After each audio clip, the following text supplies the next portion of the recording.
আলহামদুলিল্লাহ, শুরুতে আল্লাহ তাআলার প্রশংসা জ্ঞাপন করছি, যিনি আমাদেরকে ফরজ সালাত আদায় করার লক্ষ্যে মসজিদে এসে বসার তৌফিক দিয়েছেন এবং দ্বীনি কথা শোনার তৌফিক দিয়েছেন। আমরা সেই মহান রব্বুল আলামিনের প্রশংসা জ্ঞাপন করি আলহামদুলিল্লাহ। দুরূদ ও সালাম বর্ষিত হোক শেষ নবী সৈয়দুল মুরসালিন খাতামুন নবিয়্যিন, যিনি আমাদেরকে পথ দেখিয়ে দিয়েছেন কোনটা সঠিক পথ এবং কোনটা ভুল পথ, এবং আমাদের ইহকালীন এবং পরকালীন কল্যাণ কামনা করেছেন। সেই মহামানবের প্রতি দুরূদ পাঠ করে আল্লাহুম্মা সাল্লি আলাইহি আল্লাহুম্মা বারিক আলাইহি। সম্মানিত উপস্থিতি, আমরা সবাই অবগত আছি যে আমাদের মাঝে এখন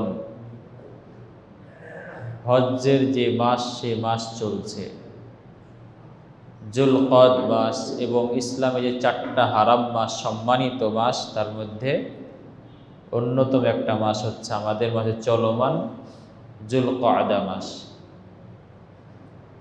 আজকে যুলকআদা মাসের বা আরবি ক্যালেন্ডারের 27 তারিখ, পরশু দিন অর্থাৎ রবিবার অথবা সোমবার এই মাস শেষ হবে।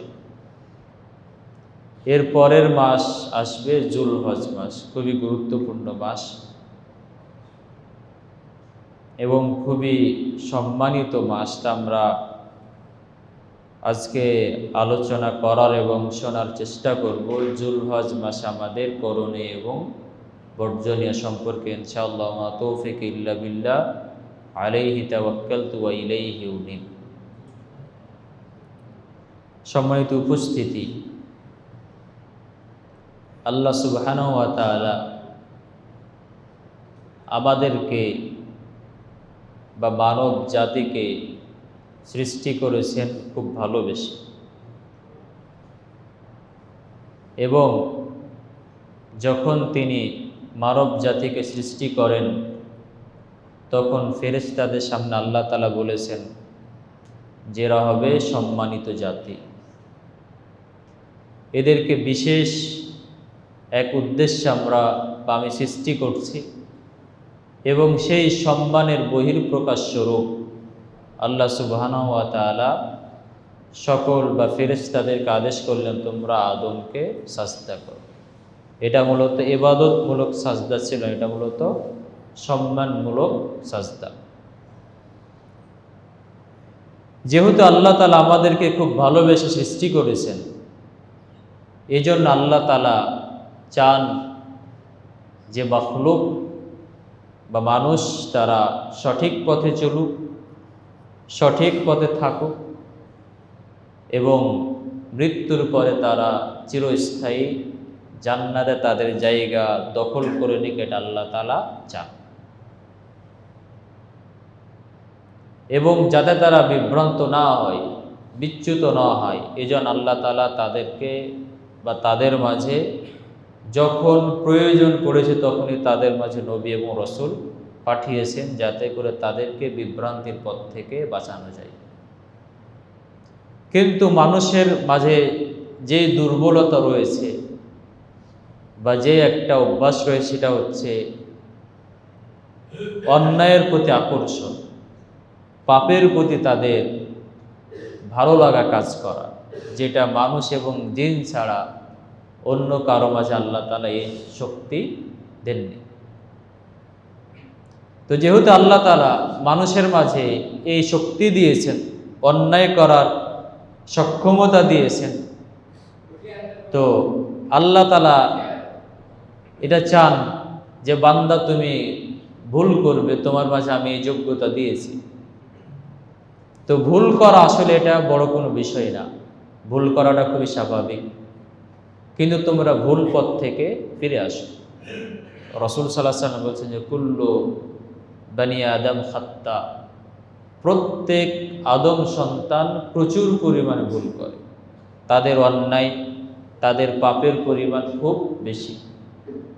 ওয়া কুল্লু খাত্তা ওয়া খায়রুল খাত্তা আত-তাওয়াবিন, তবে ভুলকারীদের মাঝে তারাই ভালো যারা ভুল করার পরে নিজের ভুল বুঝতে পারে, আল্লাহর কাছে ফিরে আসে। এবং আল্লাহ তাআলা এটা চান যে বান্দা ভুল করুক, পাপ করুক। এজন্য আল্লাহ তাআলা একটা আয়াতে বলেছেন, যদি তোমরা ভুল না করতে, পাপ না করতে, তাহলে আমরা এমন আর একটা জাতি সৃষ্টি করতাম যারা পাপ করতো এবং আমার কাছে ফিরে আসতো। মানে আল্লাহর কাছে খুব প্রিয় যে বান্দা আমার কাছে ফিরে আসে, এটা আল্লাহ তাআলা খুব চান, খুব পছন্দ করেন, তাকে খুব ভালোবাসে যে বান্দা অন্যায় করার পর আল্লাহর কাছে তার নিজের ভুলটা প্রকাশ করে। তো আল্লাহ রাব্বুল আলামিন যেহেতু মানুষ ভুল করবে, অন্যায় করবে, জাহান্নামের পথে যাবে, এখন এদেরকে ফিরিয়ে আনতে হবে, এদের পাপ মোচনের কিছু বিশেষ পদ্ধতি দিতে হবে, এদের পাপ মোচনের কিছু সময় দিতে হবে, কিছু তাদেরকে অফার দিতে হবে, যে অফারের সময়, যে বিশেষ মুহূর্তে তারা তাদের সকল পাপ যাতে ক্ষমা করে নিতে পারে, এই আল্লাহ রাব্বুল আলামিন ব্যবস্থা দিয়েছেন তাদেরকে ভালোবেসে। যে বান্দারা তোমরা পাপ কাজ করো ঠিক আছে, কিন্তু আমি তোমাকে সুযোগ দিচ্ছি, এই সুযোগটা কাজে লাগাও। আমি তোমাকে বিশেষ কিছু মুহূর্ত দিচ্ছি, এই মুহূর্তগুলো তুমি কাজে লাগিয়ে তোমার পূর্বের সকল দেনা পাওনা সব মুছে ফেলো, অন্যায়গুলো সব মুছে ফেলো। তেজন আল্লাহ রাব্বুল আলামিন অনেকগুলো মৌসুম দিয়েছেন, সিজন দিয়েছেন, যে মৌসুমে মূলত আল্লাহ রাব্বুল আলামিন বিশেষভাবে বান্দাদের প্রতি মনোযোগ দেন, তাদের মাঝে বিশেষ অবস্থা তৈরি করে দেন, সুযোগ দিয়ে দেন, যাতে করে এই সুযোগ লাগিয়ে বান্দা তার পূর্বের সকল পাপগুলো ক্ষমা করে নিয়ে যাতে করে পবিত্র জীবন তারা গড়তে পারে।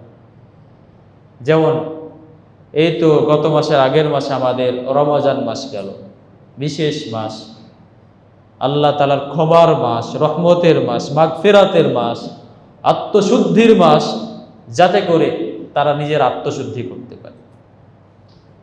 এরপরে এই রমাদান মাস যেতে না যেতেই মধ্যখানে এক মাস পরে আর একটা বিশেষ সুযোগ আল্লাহ দিয়ে দেন, জুলহজ মাস। এটাও মূলত বান্দার প্রতি আল্লাহর মহাব্বত, ভালোবাসার বহির্প্রকাশ স্বরূপ আল্লাহ রাব্বুল আলামিন এই জুলহজ মাসকেও দিয়ে দিয়েছে, যাতে করে এই জুলহজ মাস পাওয়ার এই একটা মাস, শাওয়াল মাস এবং 2 মাস, শাওয়াল মাস এবং জুলকাদা মাস, এই 2 মাসে যারা অন্যায় করেছে, যাতে করে এই 2 মাসের অন্যায়টা আবার অন্যায় থেকে ফিরে এসে আবার যেন আল্লাহর পথে যেতে পারি, যেন আল্লাহ রাব্বুল আবার কি দিলেন, জুলহজ মাস দিয়েছে। এবং এই দিনগুলো অত্যন্ত সম্মানিত দিন।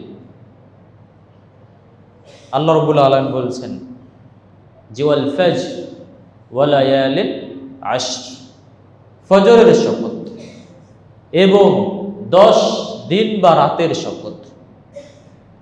তো মুফাসসিরগণ বলেছেন, বেশিরভাগ মুফাসসির বলেছেন, এখানে যে আল্লাহ রাব্বুল আলামিন 10 দিন বা রাতের শপথ করেছেন, এই 10 দিন বলতে উদ্দেশ্য হচ্ছে জুলহজ মাসের প্রথম 10 দিন। এটা হচ্ছে কি জুলহজ মাসের প্রথম 10 দিন, যেই 10 দিনে আল্লাহ তাআলা শপথ করেছেন।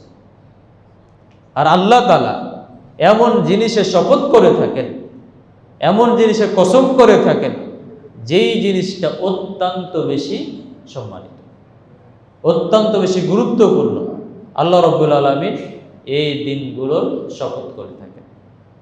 তো এই একটা আয়াত থেকে এই জুলহজ মাসের প্রথম দশকের প্রথম 10 দিনের ফজিলত প্রমাণ হয়। এরপরে রাসূল সাল্লাল্লাহু আলাইহি সাল্লামের ভাষ্যমতে, তার বর্ণনা অনুযায়ী বছরের সবথেকে শ্রেষ্ঠ দিন হচ্ছে জুলহজ মাসের প্রথম 10। রমজানের থেকেও কি শ্রেষ্ঠ, এমনকি লাইলাতুল কদর এর দিনটা, এই দিনের থেকে কি এই 10 দিন বেশি উত্তম। যেমন রাসূল সাল্লাল্লাহু আলাইহি সাল্লাম একটা হাদিসে বলেছেন যে মা মিন আইয়ামিন আফদল, এমন কোনো দিন নেই যেই দিনগুলো বেশি উত্তম, যেই দিনগুলো বেশি উত্তম এই 10 দিনের তুলনায়। তো সাহাবায়ে কেরাম প্রশ্ন করলেন যে আল্লাহ রাসূল সাল্লাল্লাহু আলাইহি সাল্লাম, তো এই দিনগুলো কোনগুলো? বা তারা প্রশ্ন করতেন হে আল্লাহর রাসূল সাল্লাল্লাহু আলাইহি সাল্লাম। এবং অন্য আরেকটা বর্ণনা আছে যে এই দিনগুলোতে যে আমল করা হয়, এই আমলগুলো অন্যান্য সকল দিনের আমলের তুলনায় শ্রেষ্ঠ। মানে বাকি যে আরো 345 দিন থাকে আরবি ক্যালেন্ডারে, এই বাকি 345 দিনে যে আমলগুলো করা হয়, এই আমলগুলোর থেকে সব থেকে শ্রেষ্ঠ আমল হচ্ছে এই জুলহজ মাসের প্রথম 10 দিনের আমল। আপনি অন্যান্য দিন যে সুন্নাত পড়েন, এই সুন্নাতে যতটা নেকি হয়, এই 10 দিনের সুন্নাত পড়লে তার থেকে বেশি নেকি হয়। অন্যান্য দিনে আপনি দান সাদকা করলে যে নেকি হয়, এই 10 দিনে নেকি, এই দান সাদকা করলে তার তুলনায় বেশি নেকি হয়। তো এই জন্য তিনি বলছে যে এই দিনে সব থেকে আল্লাহর কাছে উত্তম দিন, এবং এই দিনগুলোর আমল আল্লাহ তাআলার কাছে খুবই উত্তম আমল। যেমন রাসূল সাল্লাল্লাহু আলাইহি ওয়াসাল্লাম বলছেন যে আফদালু আইয়ামিদ দুনিয়া আইয়ামুল আশরি, অর্থাৎ দুনিয়ার ভিতরে যত দিন আছে এই দিনগুলোর ভিতরে সব থেকে উত্তম দিন হচ্ছে এই 10 দিন। পৃথিবীতে যত দিন আছে, পৃথিবীতে যত দিন বলতে কি ওই মানে 345 দিনই তো বাৎসরিক থাকে। তো এই 345 দিনের মধ্যে সব থেকে উত্তম হচ্ছে এই 10 দিন। তো এমনকি আলেমগণ বলেছেন যে আমরা সবাই যে লাইলাতুল কদর সব থেকে উত্তম রাত, এটা 1000 মাসের থেকে উত্তম রাত। তাহলে এই দুইটার ভিতরে কি মানে সামঞ্জস্যতা কি? আলেমগণ বলেছেন যে লাইলাতুল কদরের রাতটা 1000 মাসের থেকে উত্তম, বা সব থেকে বেশি সম্মানিত রাত। মানে রাতটা শুধুমাত্র মাগরিব থেকে নিয়ে ফজর পর্যন্ত, যেহেতু আরবি ক্যালেন্ডারে রাত হচ্ছে মাগরিব থেকে ফজর পর্যন্ত, অতএব এই লাইলাতুল কদরের মাগরিব থেকে ফজর পর্যন্ত এই অংশটুকু সব থেকে উত্তম, বছরের সব থেকে শ্রেষ্ঠ রাত।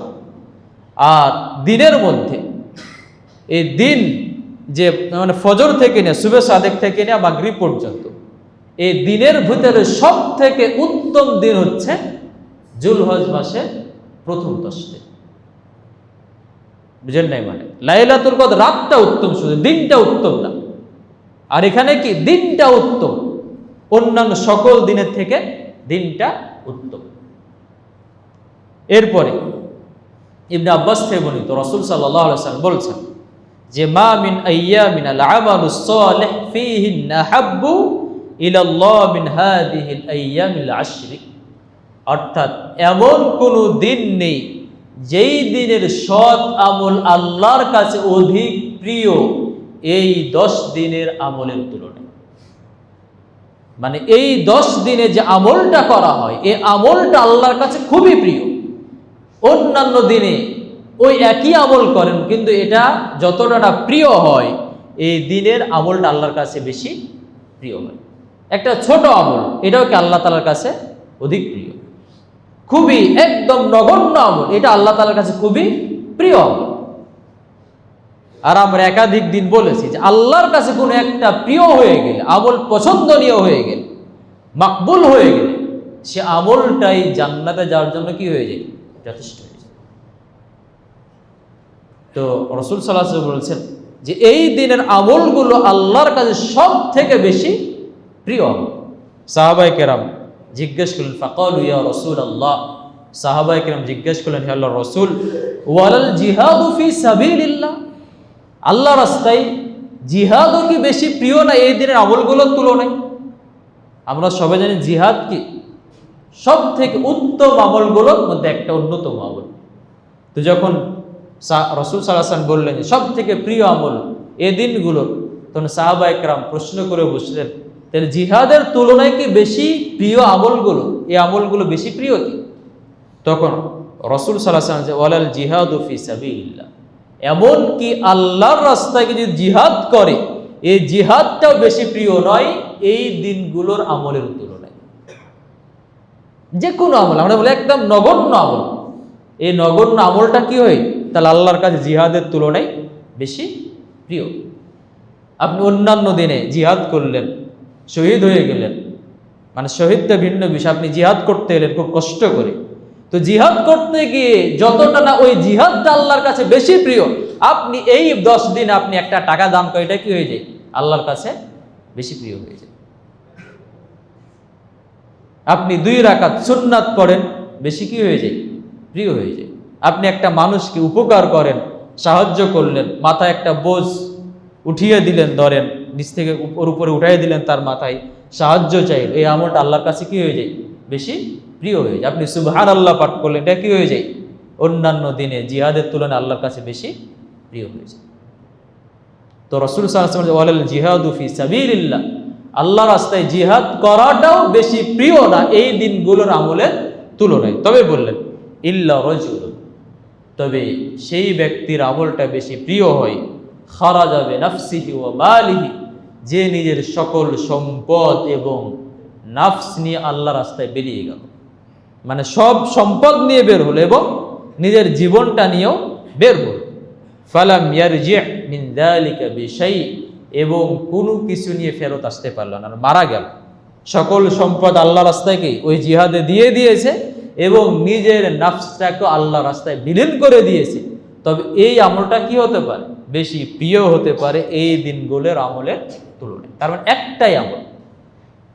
একটাই আমল কি বেশি প্রিয়, অন্যান্য দিনের একটাই আমল বেশি প্রিয়, যে কি করে সকল কিছু নিয়ে গিয়ে শাহাদাত বরণ করে, এই আমলটা আল্লাহর কাছে বেশি প্রিয় হয়। এর বাইরে অন্যান্য সকল আমলের তুলনায় এই 10 দিনের একটা নগণ্য আমল আল্লাহর কাছে বেশি প্রিয়। তাহলে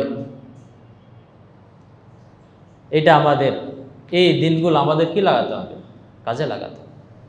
আমি বড় কিছু আমল করতে না পারলেও ছোট ছোট আমলগুলো কমপক্ষে আমাদের বাড়াতে হবে।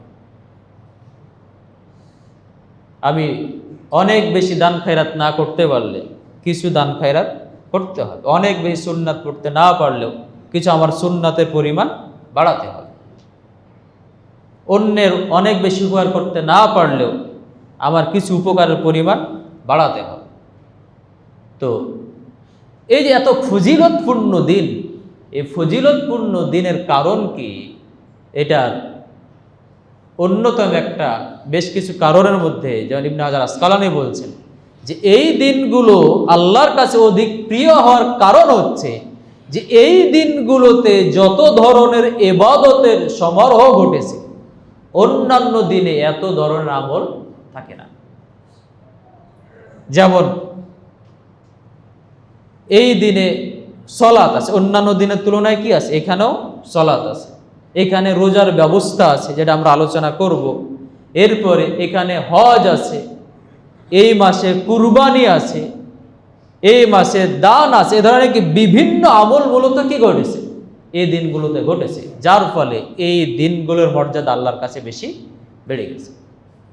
এবং এর আর একটা কারণ হচ্ছে যে আল্লাহ তাআলা, যেমন আমরা শুরুতে বলি, আল্লাহ তাআলা মানুষকে খুব ভালোবাসেন।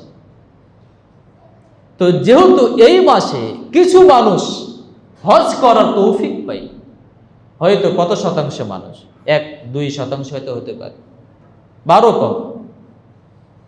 তো এই যে কিছু মানুষ হজ করার তৌফিক পাচ্ছে, আল্লাহর একটা বিশেষ রহমত সে পাচ্ছে, আর বাকি মানুষগুলো তখন তাদের দিকে তাকিয়ে থেকে আফসোস করে যে আমাদেরকে আজকে সামর্থ্যে আমরা হজ করতে যেতে পেলাম না।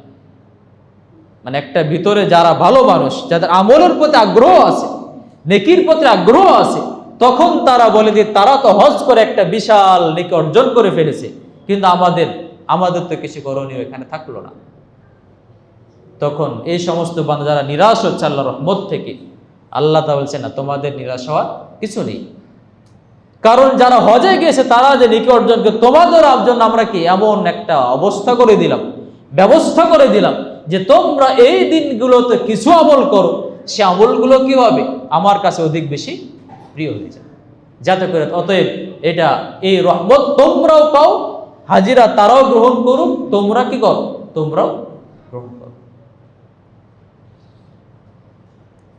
এবং ইবনে রজব হাম্বলী রাহিমাহুল্লাহ বলছেন যে আল্লাহ তাআলা একজন বান্দাকে ভালোবাসেন, আল্লাহর কাছে একজন বান্দা প্রিয়, এটার প্রমাণ হচ্ছে যে যেই দিনগুলো বেশি ফজিলতপূর্ণ, বেশি গুরুত্বপূর্ণ, এই দিনগুলোতে বেশি বেশি আমল করার তৌফিক পাওয়া। আর যেই বান্দাকে আল্লাহ তাআলা ভালোবাসেন না, আল্লাহ তাআলার প্রিয় না, এটার প্রমাণ হচ্ছে, এটার একটা জানার মাধ্যম হচ্ছে যে ফজিলতপূর্ণ দিনগুলোকে সাধারণ দিনের মতো কাটিয়ে দাও। অতএব যদি এই দিনগুলোতে আমার আমলের পরিমাণ বৃদ্ধি না পাই, এই দিনগুলোতে যদি আমি বিশেষভাবে ইবাদতের প্রতি মনোযোগী না হই, তবে জানতে হবে যে আল্লাহর সাথে আমার মুহাব্বতটা, আল্লাহর সাথে আমার বন্ধুত্বটা কি নাই, শক্তিশালী না। কারণ যে আল্লাহ তাআলা এই সুযোগগুলো দিচ্ছেন নিজের পাপগুলোকে মোচন করার, নিজের নেকির পরিমাণ বৃদ্ধি করার, এখন যদি এই দিনগুলোতে আল্লাহ তাআলা আপনাকে নেকির পরিমাণ বৃদ্ধি না করার তৌফিক দান করেন, বা নিজের ভিতরে যদি ওই পাপগুলো ক্ষমা করার তৌফিক না দান করেন, তার মানে হচ্ছে আল্লাহ তাআলা চান না যে আপনি ফজিলতপূর্ণ দিনগুলোকে কাজে লাগান, কারণ আপনার সাথে আল্লাহ কি নেই, মহব্বত। অতএব আল্লাহ তাআলার সাথে মহব্বত যাচাই বাছাই করার আরেকটা মাধ্যম হচ্ছে যে আমি এই বিশেষ দিনগুলোতে কোনো আমলের পরিধি বৃদ্ধি করতে পেরেছি কিনা এটা যাচাই করা। আল্লাহ আমাদের তৌফিক দান করেন, আমিন। সম্মানিত উপস্থিতি, এই দিনের বেশ কিছু আমল আছে, বা হাদিস থেকে আমরা অনেকগুলো আমলের প্রমাণ পাই এই দিনগুলোতে। তার মধ্যে এই দিনের একটা বিশেষ আমল হলো এই প্রথম দশকের একটা আমল হলো যে বেশি বেশি বা রোজা রাখা, বা একটানা নবম দিন 1 থেকে নিয়ে 9 তারিখ পর্যন্ত রোজা রাখা। এটা হলো এই দিনগুলোর বিশেষ একটা আমল। 10ম তারিখে যেহেতু ঈদ, এই দিন রোজা রাখা নিষেধ। যেমন রাসূল সাল্লাল্লাহু আলাইহি ওয়াসাল্লামের হাদিসে বলা আছে, কানা রাসূলুল্লাহ সাল্লাল্লাহু আলাইহি ওয়াসাল্লাম ইয়াসুমু 9 দিল হিজ্জাহ। রাসূল সাল্লাল্লাহু আলাইহি ওয়াসাল্লাম একটানা 1 থেকে 9 তারিখ পর্যন্ত জিলহজ মাসের সিয়াম পালন করতেন, এটা তার আমল ছিল। তো এজন্য আমাদের এই মাসের একটা অন্যতম আমল হচ্ছে যে 1 তারিখ থেকে নিয়ে 9 তারিখ পর্যন্ত সিয়াম পালন করা, যদি কারো পক্ষে সম্ভব হয়। আর যদি কারো পক্ষে সম্ভব না হয়, তবে আমি যেই দিন পারি, এই 1 থেকে নিয়ে 9 তারিখের ভিতরে যে কয়দিন পারি সেই কয়দিন সিয়াম পালন করা। আপনার পক্ষে 9 দিন সম্ভব না, 2 দিন, আপনি কি করেন, 2 দিন সিয়াম পালন করেন। 1 দিন সম্ভব 1 দিন পালন করেন, 5 দিন সম্ভব 5 দিন পালন করেন। অতএব আমাদের অন্যতম আমল হচ্ছে যে আমার এই 9টা দিনের ভিতরে আমার সিয়ামের পরিমাণ কি রাখা, বাড়িয়ে রাখা, বা সিয়াম বৃদ্ধি করা, সিয়াম রাখার চেষ্টা করা। এবং সিয়ামের ফজিলত আপনারা জেনেছেন, রমজান মাসে জেনেছেন। তারও একটা হাদিস বলে দিয়ে রাসূল সাল্লাল্লাহু আলাইহি ওয়াসাল্লাম বলছেন যে মান সামা ইয়াওমান ফি সাবিলিল্লাহ, কেউ যদি একটা দিন আল্লাহ তাআলাকে সন্তুষ্ট করার নিয়তে সিয়াম পালন করে, বা'আদাল্লাহু বি 70 খরিফান মিনান নার, আল্লাহ তাআলা একটা সিয়ামের কারণে তাকে 70 বছরের রাস্তার দূরত্ব সমান জাহান্নাম থেকে দূরে সরিয়ে রাখেন। মানে সহজ কথা, সে জাহান্নাম থেকে কি পেয়ে যায়, মুক্তি পেয়ে যায়। এটার সহজ কথা হলো যে কেউ যদি একটা দিন আল্লাহর জন্য সিয়াম পালন করে, তবে সে জাহান্নাম থেকে কি পেয়ে যায়, মুক্তি পেয়ে যায়, যদি এখানে আল্লাহ তাআলাকে সন্তুষ্ট করার নিয়তে সিয়াম পালন করে। আর আমরা বললাম যেহেতু এই দিনের আমলগুলো আল্লাহর কাছে অধিক প্রিয়, অতএব এই দিনের সিয়ামগুলো আল্লাহ তাআলার কাছে কবুল হওয়ার সম্ভাবনা সব থেকে বেশি। তাহলে আমরা কি করব, চেষ্টা করব এই 9টা দিনে সিয়াম বেশি বেশি পালন করা। যদি কারো পক্ষে সম্ভব না হয়, তবে কমপক্ষে আরাফার দিনে সিয়াম পালন করা। রাসূল সাল্লাল্লাহু আলাইহি ওয়াসাল্লাম বলেছে সিয়ামু ইয়াউমি আরাফা, আরাফার দিনের সিয়াম আহতাসিবু আলাল্লাহ, আমি আল্লাহর কাছে আশা করি যে কেউ যদি আরাফার দিনে সিয়াম পালন করে আইয়ুকাফফিরাস সানাতাল্লাতী ক্বাবলাহ, তাহলে পূর্বের 1 বছরের গুনাহ আল্লাহ তাআলা মাফ করে দিবেন। তাহলে আমি পূর্বের, এই যে আমরা বলি আল্লাহ তাআলা অনেক মহব্বত করে, 1 বছর আমি কত পাপ করেছি, আল্লাহ তাআলা বলেন যে তোমার এত পাপ হয়ে গেছে, এত ঘাবড়ানোর কিছু নেই, আমার রহমত থেকে নিরাশ হওয়ার কিছু নেই, একটা দিন সিয়াম পালন কর, আমি কি করব, তোমার পূর্বের সকল গুনাহ মাফ করে দেব। তাহলে আমার কমপক্ষে আরাফার দিনের কি করব, সিয়াম পালন করব। তাহলে এই দিন আমার কি হবে, এই দিনের কারণে আমার পূর্বের 1 বছরের গুনাহ মাফ হবে। এবং আরেকটা যাদের মানে আমরা মনে বলেছিলাম সম্ভব জানি না, এখানে বলতেও পারি যে একটা ইবাদতের একটা ফিকহের পরিভাষা হচ্ছে তাদাখুল। তাদাখুল বলতে বোঝায় যে একাধিক ইবাদতকে একটা ইবাদতের ভিতরে প্রবেশ করা, এটাকে বলা হয় ফিকহের পরিভাষায় বলা হয় তাদাখুল বলা হয়। যেমন সোমবারের সিয়াম পালন করে এবং বৃহস্পতিবারের সিয়াম পালন করা, যেহেতু আমাদের এই 1 সপ্তাহের ভিতরে 1 থেকে 9 তারিখের ভিতরে কি একটা সপ্তাহ থাকবেই, তাহলে আপনি এই দিনে কি করতে পারবেন, আপনি সিয়াম পালন করেন কমপক্ষে সোমবার এবং বৃহস্পতিবার, তাহলে এখানে আপনি নিয়াত করেন সাপ্তাহিক সিয়াম এবং সাথে সাথে জুলহজ মাসের সিয়াম, এবং এর সাথে আরেকটা নিয়াত যুক্ত মাসিক সিয়াম, 3টা। তাহলে আপনার 1 সিয়ামে কি হচ্ছে, 3টা সিয়াম এই নাকি আপনি পাচ্ছেন। তাহলে কি আপনি সোমবার সিয়াম পালন করবেন, নিয়াত করেন প্রথমে, এটা হলো কি সাপ্তাহিক সিয়াম, এরপর আপনি নিয়াত করেন এটা কি জুলহজ মাসের ওই 9 দিনের একটা সিয়াম, এবং সাথে আপনি আরেকটা নিয়াত যুক্ত করেন, এটা হচ্ছে কি মাসিক সিয়াম। তাহলে এখানে আপনার কি হচ্ছে 3টা সিয়াম একসাথে হয়েছে এবং আপনি 3টার ফজিলত পাচ্ছেন। তাহলে আমরা যদি কমপক্ষে আমরা তাহলে কি যেহেতু সপ্তাহ একটা পড়বে, কমপক্ষে আমরা সোমবার করি এবং বৃহস্পতিবার করি, এবং সাথে আবার কি করি ওই আরাফার দিন জানি না কি বারে পড়বে, যেবারই পড়ুক না কেন, সোমবার পড়লে তো আরো ভালো হলো, একসাথে কয়েকটা সিয়াম হয়ে গেছে ধরে। তাহলে আপনি এভাবে কি করেন, সিয়ামের নিয়াত করেন। এরপরে এই দিনগুলো আরেকটা বিশেষ আমল হলো যে বেশি বেশি লা ইলাহা ইল্লাল্লাহ, আল্লাহু আকবার এবং আলহামদুলিল্লাহ পাঠ করা।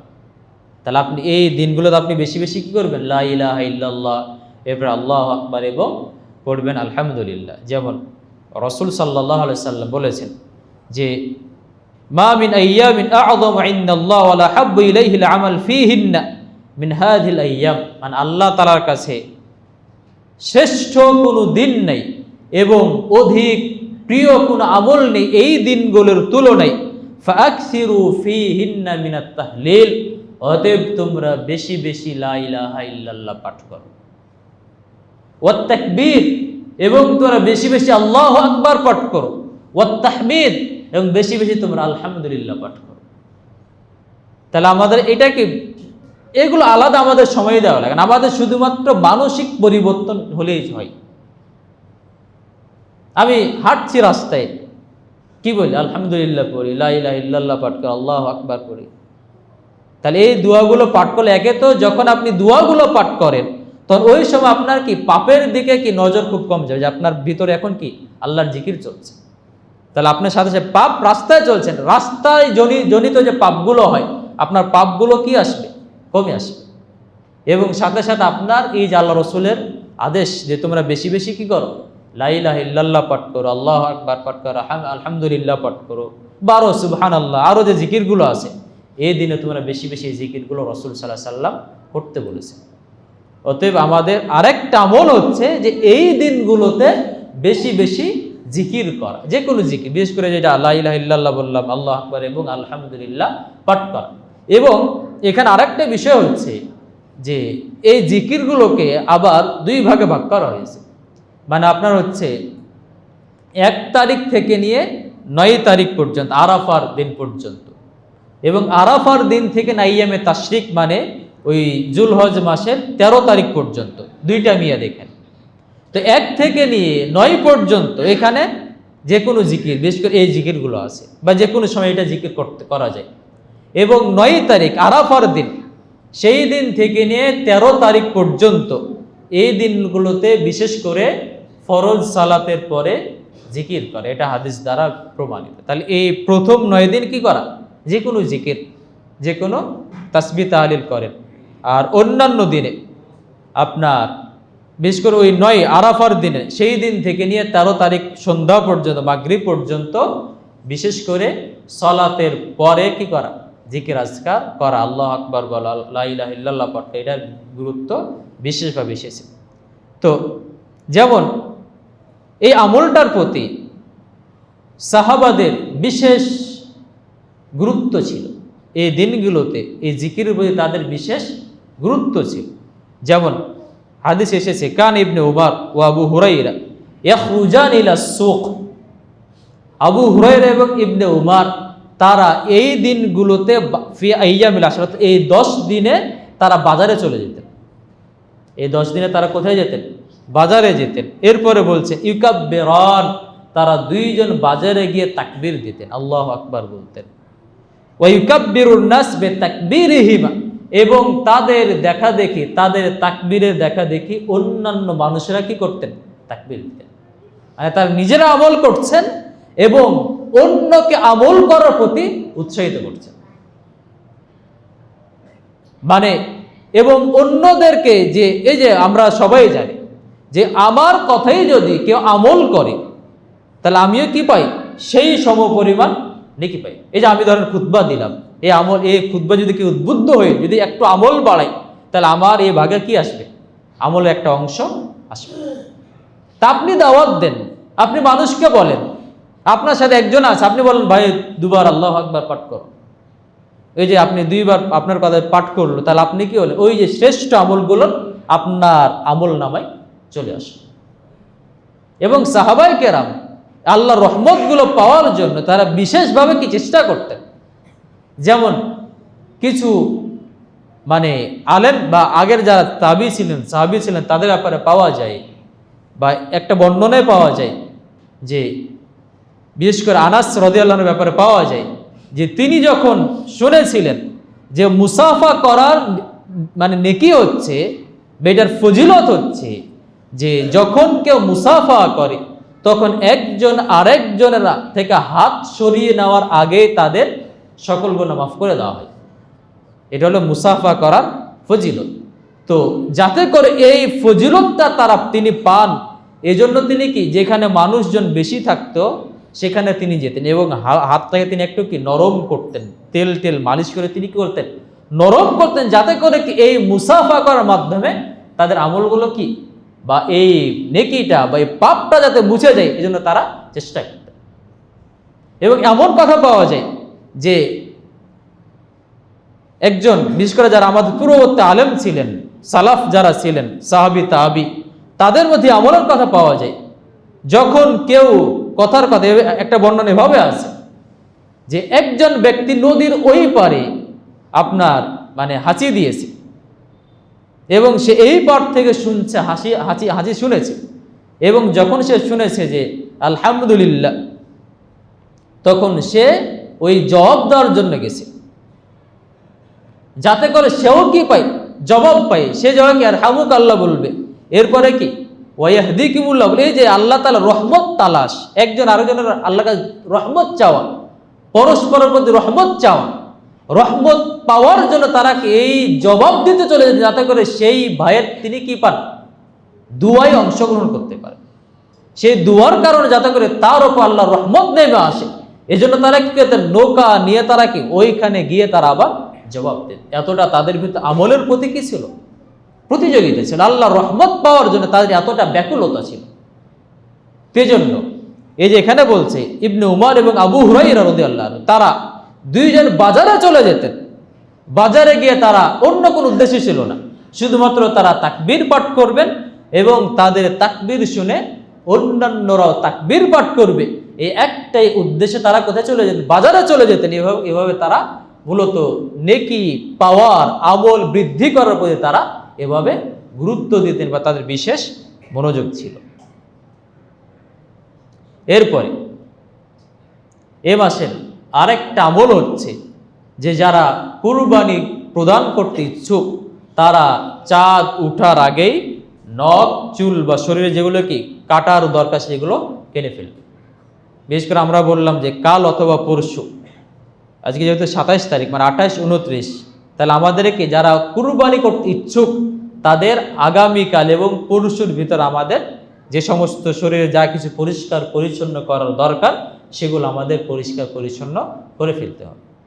যেমন রাসূল সাল্লাল্লাহু আলাইহি ওয়াসাল্লাম বলেছেন, ইযা দাখালাল আশরু, যখন দশম দিন এই দশক যখন প্রবেশ করবে, ফারাদা আহাদুকা ইউদাহিয়া, এবং যখন তোমাদেরকে কুরবানি করতে চাইবে, ফালা ইয়ামাসসা মিন শা'রিহি, সে যেন তার চুল না কাটে, ওয়ালা মিন বাশারি শাইআন, এবং শরীরের কোনো অংশ যেন কর্তন না করে, চুল বা যে কোনো অংশ যেন কর্তন না করে। তো এজন্য হাত্তা অন্য আছে হাত্তা ইউদাহিয়া, কুরবানি করা পর্যন্ত এগুলো কি করবে না সে, নখ দাড়ি তো কোনো সময় কাটা যায় না, মোচ বা আরো যে সমস্ত জিনিস সেগুলো কি কর্তন বন্ধ করে।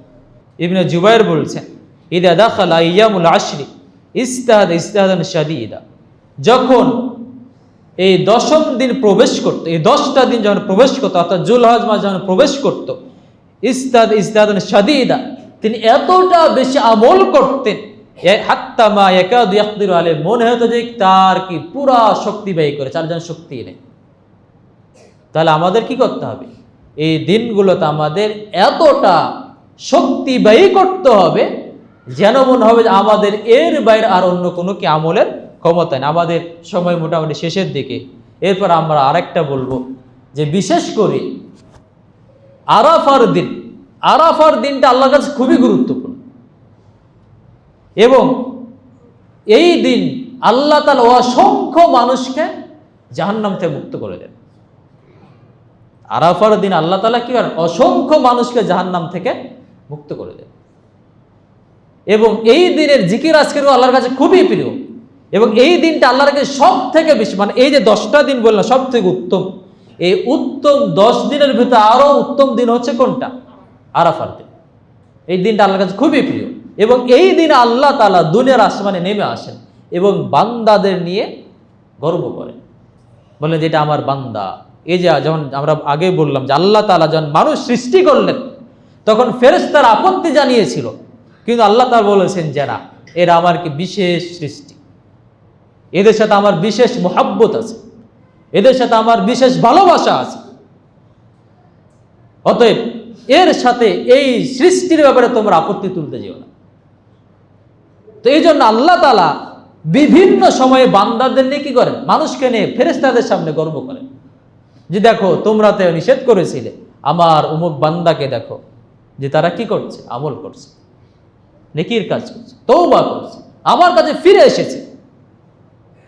তাদের ভিতর খারাপ আমল করার বা খারাপ কিছু করার মানে শক্তি দেওয়ার পরে তারা সেই শক্তিকে খারাপে না ব্যয় করে আমার কাছে ফিরে এসেছে। আর তোমাদের তো সেই শক্তি দেওয়া হয় নাই, তোমাদের সাথে এদের কি হবে না, কোনোদিন তুলনা হবে না। তো আল্লাহ তাআলা যেহেতু মানুষকে খুব ভালোবাসেন, মহব্বত করেন, এবং এই মহব্বত টিকিয়ে রাখা আমাদের দায়িত্ব। এই জন্য আল্লাহ তাআলা খুব ছোট্ট আমলে মানুষের প্রতি কি অনেক বেশি খুশি হয়ে যায়। তো আল্লাহ তাআলা এই দিনে, আরাফার দিনে তিনি দুনিয়ার আসমানে নেমে আসেন এবং বান্দাদের নিয়ে গর্ব করেন, এবং অসংখ্য মানুষকে সেই দিন আল্লাহ তাআলা জাহান্নাম থেকে মুক্ত করে দেন। এই জন্য আমাদের বিশেষ করে আরাফার দিনটা আমাদের খুব গুরুত্ব দিয়ে আমল বাড়াতে হবে, সিয়ামের সাথে অন্যান্য আমল বাড়াতে হবে, জিকির বাড়াতে হবে, আমাদের তওবা বাড়াতে হবে, আল্লাহর কাছে ইস্তেগফার বাড়াতে হবে, যেটা আল্লাহ তাআলা নিজ চলে আসেন, নেমে আসেন। তার মানে আল্লাহ তাআলা বলেন যে তুমি বান্দা একবার আমার কাছে ফিরে আসো, তওবা করো, আমি তোমাকে ক্ষমা করে দিচ্ছি। একবার ক্ষমা চাও আমার কাছে, আমি তোমার কাছে এসেছি, তুমি আমার কাছে কি চাও, ক্ষমা চাও, আমি তোমাকে ক্ষমা করতে প্রস্তুত। তো এই দিন বিশেষ করে আরো আমরা জানি যে সিয়াম অবস্থায় যদি দোয়া করা হয়, এই দোয়াটা আরো বেশি আল্লাহর কাছে কি সহজে কবুল হয়ে যায়। এই জন্য আমরা বিশেষ করে আরাফার দিনটা আমাদের যেন সাধারণ দিন হিসাবে গ্রহণ না করি, এটা আমার বিশেষ অনুরোধ থাকবে আপনাদের প্রতি। এই দিনটা আমরা বিশেষ দিন হিসেবে গ্রহণ করি এবং এটার প্রতি আমাদের আমল বাড়াই, জিকির আজকাবে। আল্লাহ আমাদের তৌফিক দান করুন, আমিন।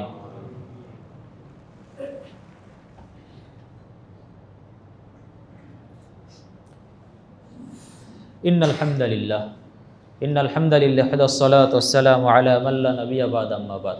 সম্মানিত উপস্থিতি, আমরা আবার উদাত্ত আহ্বান জানাই যে আমরা এই 2টা দিন পরে বা 3টা দিন পরে যে আমাদের বিশেষ দিনগুলো আছে, আল্লাহ আমাদের যেন এই দিনগুলোতে আমল বাড়ানোর তৌফিক দান করেন, আমিন। এবং আমরা যেন এই দিনগুলোতে বিশেষ করে সালাতের প্রতি আরও যাতে মনোযোগী হই, আল্লাহ আমাদের তৌফিক দান করেন, আমিন। এবং আমরা যেন এই দিনগুলোতে বেশি বেশি দান সাদকা করতে পারি। বিশেষ করে মসজিদ আছে, সব থেকে ভালো একটা মাধ্যম আপনার দান যোগ্য জায়গায় যাওয়ার। আপনারা মসজিদে বেশি বেশি কী করবেন? দান করবেন। এবং হাদিস আছে কি, তাদাউ মারদাকুম বিসসাদাকা, তোমরা তোমাদের অসুস্থ ব্যক্তিদের চিকিৎসা করো সাদাকার মাধ্যমে। আপনার অসুস্থতা আছে, বিভিন্ন সমস্যা, শারীরিক সমস্যা আছে, আপনি দান করেন এবং আল্লাহর কাছে নিয়াত করেন, আল্লাহকে আরজি জানান, আল্লাহর কাছে তলব করেন যে আল্লাহ আমি দান করলাম তোমাকে রাজি খুশি করার জন্য, এই আমলের ওসিলাই তুমি আমার সুস্থতা দান করো, আমাকে অসুস্থতায় মুক্ত করো। তোমার রসুল বলেছেন, তোমার রসুলের প্রতি আমি ঈমান এনেছি এবং এই কথার প্রতি ঈমান এনে আমি তোমাকে বিশ্বাস করে দান করলাম, তুমি আমার এই সমস্যাগুলো দূর করে দাও। এবার আপনি কি করেন? দোয়া করেন, আল্লাহ ইনশাল্লাহ আপনার কি করতে পারেন? এই আমলগুলোর মাধ্যমে আপনার বিভিন্ন সমস্যা দূর করতে পারে। অতএব আমরা আবার উদাত্ত আহ্বান জানাই, আসুন আমরা আমল কাজে লাগাই, আমল করি, এই দিনগুলোকে কাজে লাগাই, সলাতের প্রতি মনোযোগী হই, সলাতটা আমরা ধরে রাখি মুসলিম হিসাবে, এবং আমরা আমাদের দান সদকা এবং অন্যান্য ভালো কাজগুলো আমরা বৃদ্ধি করে আল্লাহ আমাদের তৌফিক দান করেন, আমিন। আল্লাহুম্মা সাল্লি আলা মুহাম্মদ ওয়া আলা আলি মুহাম্মদ কামা সাল্লাইতা আলা ইব্রাহিম ওয়া আলা আলি ইব্রাহিম ইন্নাকা হামিদুম মাজিদ। আল্লাহুম্মা বারিক আলা মুহাম্মদ ওয়া আলা আলি মুহাম্মদ কামা বারাকতা আলা ইব্রাহিম ওয়া আলা আলি ইব্রাহিম ইন্নাকা হামিদুম মাজিদ। ইয়া মুকাল্লিবাল কুলুব সাব্বিত কুলুবানা আলা দীনিক, ইয়া মুসাররিফাল কুলুব صرف قلوبنا على طاعتك. ربنا تقبل منا إنك أنت السميع العليم وتب علينا إنك أنت التواب الرحيم. سبحان ربك رب العزة عما يصفون وسلام على المرسلين والحمد لله رب العالمين. قوموا للصلاة.